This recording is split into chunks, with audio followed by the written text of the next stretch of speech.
Tariffs.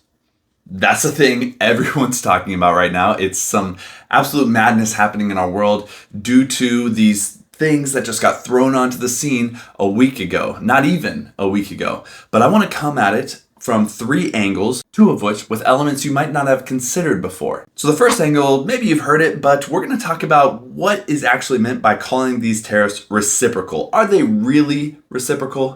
And then second, we're going to talk about the logical case for or against these tariffs. Completely amoral, toss out kind of the different moral arguments or anything, but does this make sense on a strictly economic sense? And hey, I have a bachelor's in global development, a master of international business.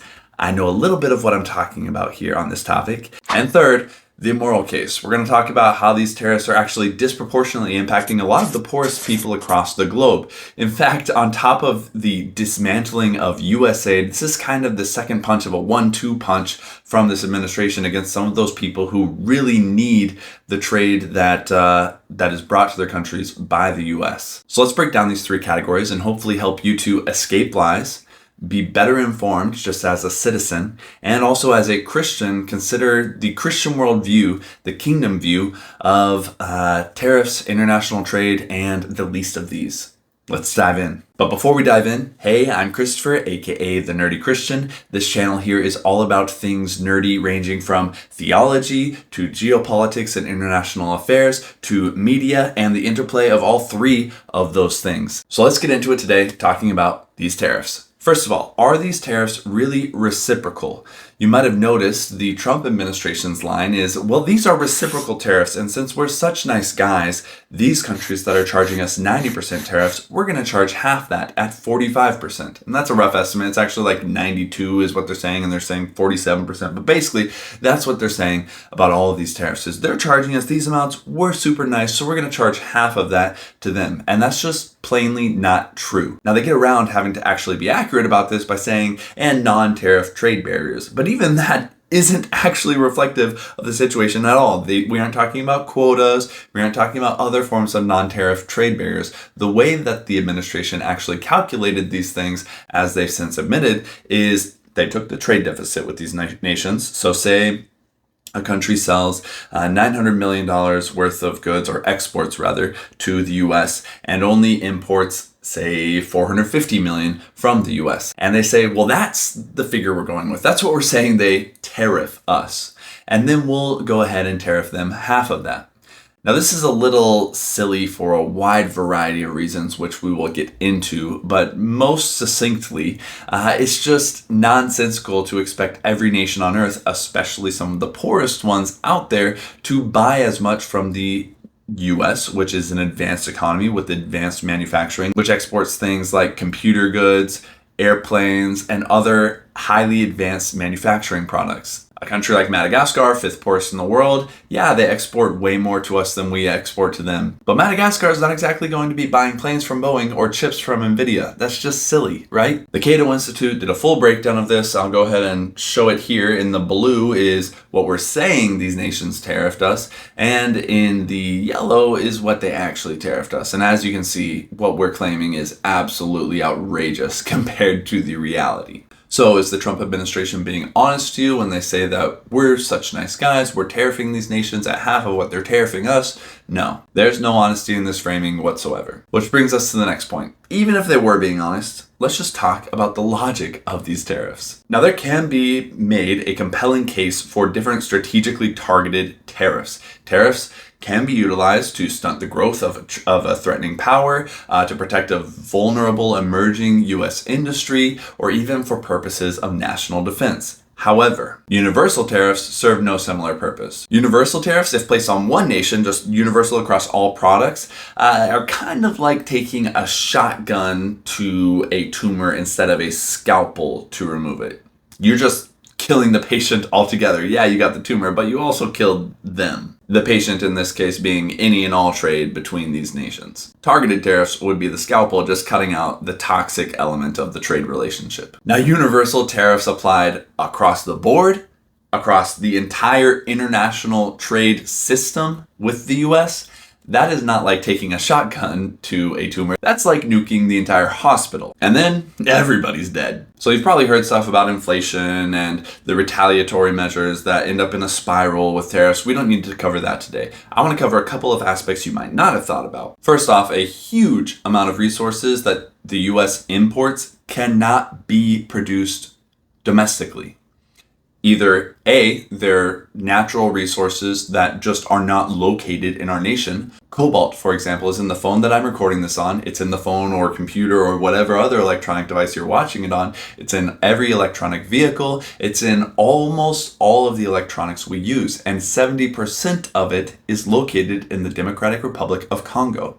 And China, through their Sicko Mines program, about a decade ago, a little over a decade ago actually, began securing almost entire control of almost all of the world's cobalt supply. The last I read, they had a hand in about 90% of the world's supply, from extraction to refinement to actually selling it and putting it in these different products. And this, of course, applies to agricultural products. Not everything grows everywhere. 80% of the vanilla beans and extracts that are consumed in the US come from Madagascar, a nation that we just hit with 47% tariffs.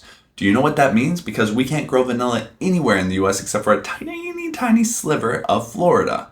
What that means is not that we will begin a thriving vanilla industry in the US, it just means that your vanilla is going to get about 40% more expensive. And for no reason. Because again, you can't grow vanilla in almost any of the US. And this applies for different technologies and high-level manufacturing as well. ASML, a company based out of the Netherlands, including their manufacturing, produces patent-protected photolithography machines that are 100% required for almost all advanced semiconductor chip manufacturing. So you don't even get an AI industry, much less a whole range of other things requiring semiconductors, without first having their machines, among many other machines from different places in the world, imported into the US. If you want NVIDIA to make their chips here, you actually need ASML machines imported here to produce those chips. And guess what? We just hit the EU, including the Netherlands, with some big old tariffs. And ASML is not likely to produce these machines here in the US, as this is highly sensitive technology that they have some very important IP over. All of this to say, clearly, there are agricultural products, natural resources, and even advanced technologies that will never, ever, ever be produced in the US, no matter how high we make tariffs. So there cannot be a US industry in these things, and all that we will see is the prices of these things getting higher. For, again, no reason, because we can't do anything, there's no US market to protect. And now, even of the industries that we could perhaps meet in the US, such as textiles and clothing manufacturing, do we really want those?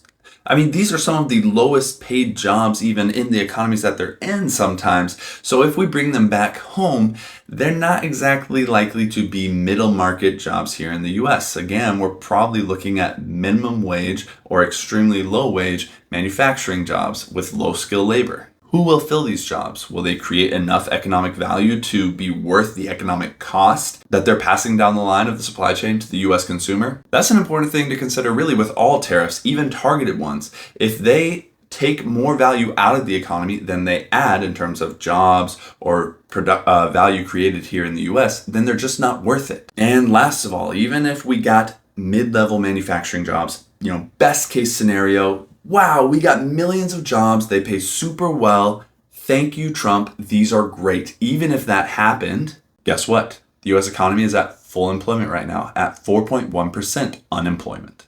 Now, 4.1% unemployment, you say, well, that's not full employment. That would be 100% employment. No, there will always be in every economy something called frictional unemployment. The target for this, generally considered by most economists, is about 4%. The reason is there will always be people who are quitting jobs, people who are entering the job market for the first time, people who are laid off, businesses that fail, etc., etc. There will always be some kind of reason for this frictional or transitory unemployment rate in the US. So anything above 4% though generally is considered like real unemployment. So here's the thing, if we add millions of jobs, who's filling those jobs?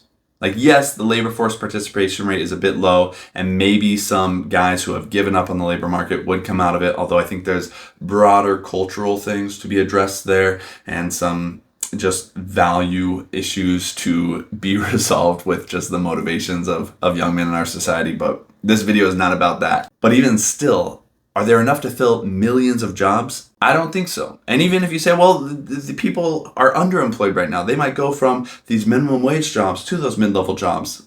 Yay, America.